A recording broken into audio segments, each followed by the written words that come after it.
आज हम हिंदी साहित्य के आधुनिक काल में से कुछ और महत्वपूर्ण क्वेश्चंस करेंगे जो कि एनटीए यूजीसी नेट के लिए बहुत ही इम्पोर्टेंट हैं। तो चलिए शुरू करते हैं। सबसे पहला प्रश्न है, राष्ट्रीय काव्यधारा के प्रमुख कवियों का सही क्रम बताइए। ऑप्शंस हैं माखनलाल चतुर्वेदी, बालकृष्ण शर्मा नवीन, भगवती चरण वर्मा या फिर सुभद्रा कुमारी चौहान।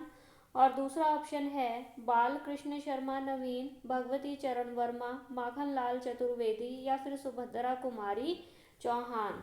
तो इन दोनों में से जो सही ऑप्शन है वो है ऑप्शन क, माखनलाल चतुर्वेदी। इनका समय जो है वो 1889 से शुरू होता है। बालकृष्ण शर्मा नवीन 1897 और भगवती चरण वर्मा 1903 और सुभद्रा कुमारी चौहान 1905। और ये सभी जो थे ये राष्ट्रीय काव्यधारा के प्रमुख कवि हैं। दूसरा प्रश्न है, निम्न रचनाओं का सही क्रम बताइए। ये रचनाएं जो है ये माखनलाल चतुर्वेदी जी की हैं और आपने इनका सही क्रम बताना है। सबसे पहला ऑप्शन है समर्पण, माता, हिम तरंगिणी या फिर हिम किरीटनी। दूसरा ऑप्शन है हिम किरीटनी, हिम तरंगिणी, माता या फिर समर्पण। और तीसरा ऑप्शन है माता, समर्पण, हिम किरीटनी या फिर हिम तरंगिणी। तो सही उत्तर जो है वो है ऑप्शन ख, माखनलाल चतुर्वेदी जी की रचनाएं हैं। और हिम करीटनी की रचना जो है वो 1943 में हुई थी, हिम तरंगिनी की 1949 में, माता 1951 में और समर्पण 1956 में। तीसरा प्रश्न है, ये रचनाएं जो है ये सियाराम शरण गुप्त जी की हैं। सियाराम शरण गुप्त जी की रचनाओं को क्रम अनुसार बताना है। पहला ऑप्शन है मौर्य विजय, अनाथ, विषाद या फिर आर्द्रा। और दूसरा ऑप्शन है अनाथ, विषाद, आर्द्रा या फिर मौर्य विजय। तीसरा है आर्द्रा, मौर्य विजय या विषाद या फिर अनाथ। तो सही ऑप्शन जो है वो है ऑप्शन क, सबसे पहले मौर्य विजय। इसकी रचना 1914 में हुई थी। अनाथ की रचना 1917 में, विषाद की रचना 1925 में और आर्द्रा की रचना जो है वो 1927 में हुई थी। अगला प्रश्न है, ये रचनाएं बालकृष्ण शर्मा नवीन जी की हैं और इनका क्रम बताना है। ऑप्शंस हैं अपलक कवासी, हम विश्वाई जन्म के या फिर विनोबा सत्वन। दूसरा ऑप्शन है अपलक कवासी, विनोबा सत्वन या फिर हम विश्वाई जन्म के। तीसरा ऑप्शन है हम विश्वाई जन्म के, विनोबा सत्वन, कवासी या फिर अपलक। और सही उत्तर जो है वो है ऑप्शन ख,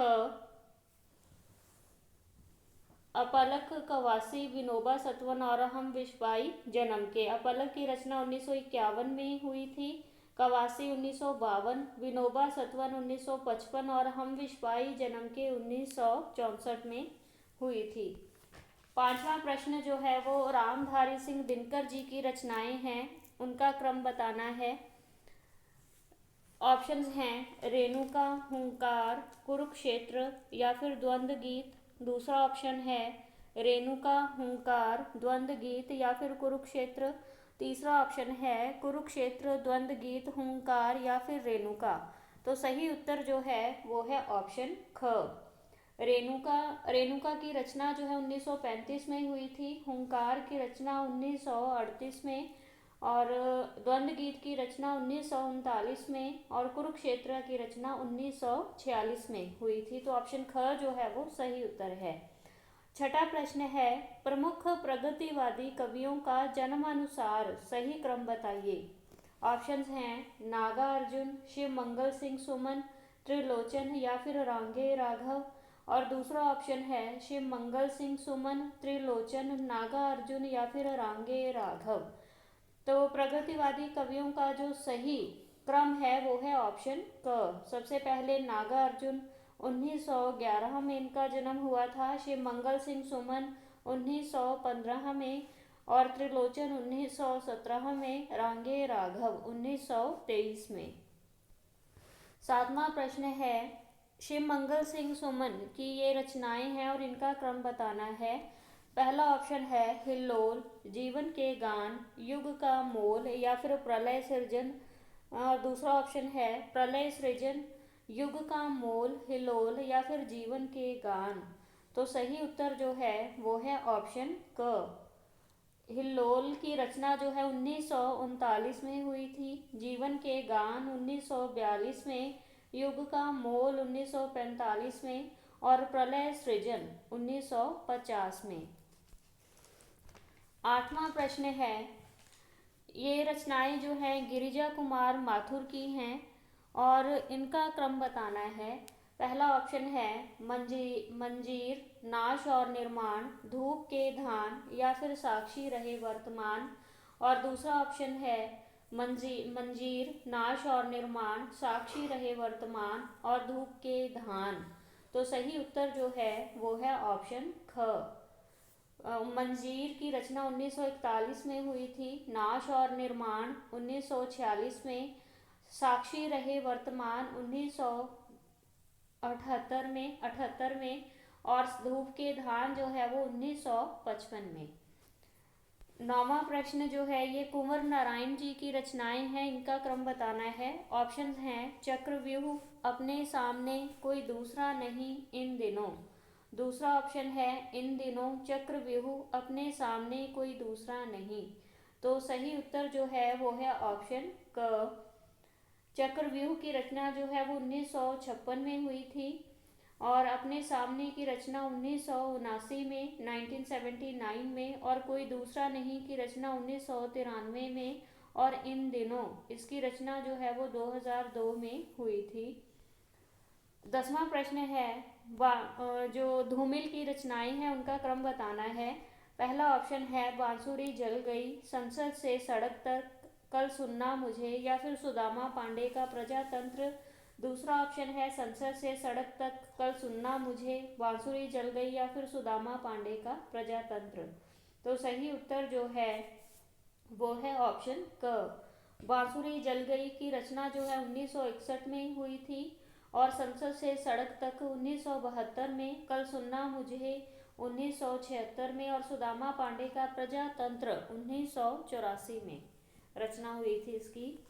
11वां प्रश्न जो है ये नरेश मेहता की रचनाएं हैं और इनका क्रम बताइए। पहला ऑप्शन है संशय की एक रात, महाप्रस्थान, शबरी या फिर प्रवाद पर्व। दूसरा ऑप्शन है संशय की एक रात, महाप्रस्थान, प्रवाद पर्व या फिर शबरी। तीसरा ऑप्शन है शबरी, प्रवाद पर्व, महाप्रस्थान या फिर संशय की एक रात। तो सही उत्तर जो है वो है ऑप्शन ख। संशय की एक रात की रचना 1962 में हुई थी, महाप्रस्थान की रचना 1965 में, प्रवाद पर्व की रचना 1977 में और शबरी की रचना जो है वो 1978 में हुई थी। 12वां प्रश्न है, नरेश मेहता की कौन सी रचना मुक्तक काव्य है। ऑप्शंस है प्रार्थना, वन पाखी सुनो, डूबते मस्तूल या फिर दो एकांत। तो नरेश मेहता की जो रचना है वो है वन पाखी सुनो, ऑप्शन ख, ये एक मुक्तक रचना है। 13वां प्रश्न है, प्रपद्यवाद किस वाद को कहा गया है। ऑप्शंस हैं नकेनवाद, छायावाद, मार्क्सवाद या फिर प्रयोगवाद। तो सही उत्तर जो है वो है ऑप्शन क, नकेनवाद।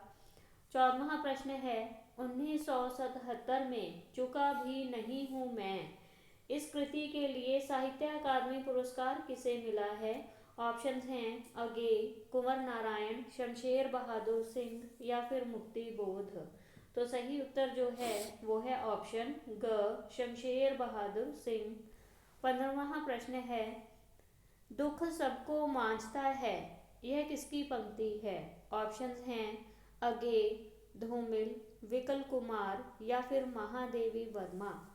तो दुख सबको मांझता है ये पंक्ति जो है वो अगे जी की है, ऑप्शन क जो है वो सही उत्तर है। 16वां प्रश्न है, प्रयोगवाद को बैठे ठाले का धंधा कहने वाले आलोचक कौन हैं।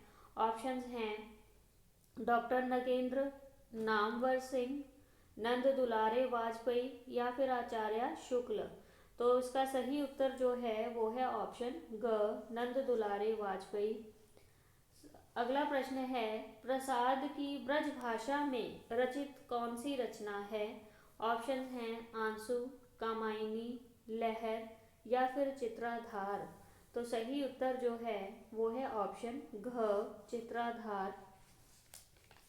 18वां प्रश्न है, छायावाद के छाया शब्द को मोती के भीतर छाया की जैसी तरलता किसने कहा है? ऑप्शन हैं पंत, प्रसाद, निराला या फिर महादेवी वर्मा। तो इसका सही उत्तर जो है वो है ऑप्शन ख, जयशंकर प्रसाद। 19वां प्रश्न है, कवियों का कवि किसे कहा जाता है? ऑप्शंस हैं त्रिलोचन, अगेय, रघुवीर सहाय या फिर शमशेर बहादुर सिंह। तो सही उत्तर जो है वो है ऑप्शन घ, शमशेर बहादुर सिंह को कवियों का कवि कहा गया है। 20वां प्रश्न है, अपने आप को डिप्टी राष्ट्र कवि कहने वाले कवि कौन हैं? ऑप्शंस हैं अगेय, दिनकर, धर्मवीर भारती या फिर मुक्ति बोध। तो सही उत्तर जो है वो है ऑप्शन ख, रामधारी सिंह दिनकर डिप्टी राष्ट्र कवि कहे गए हैं।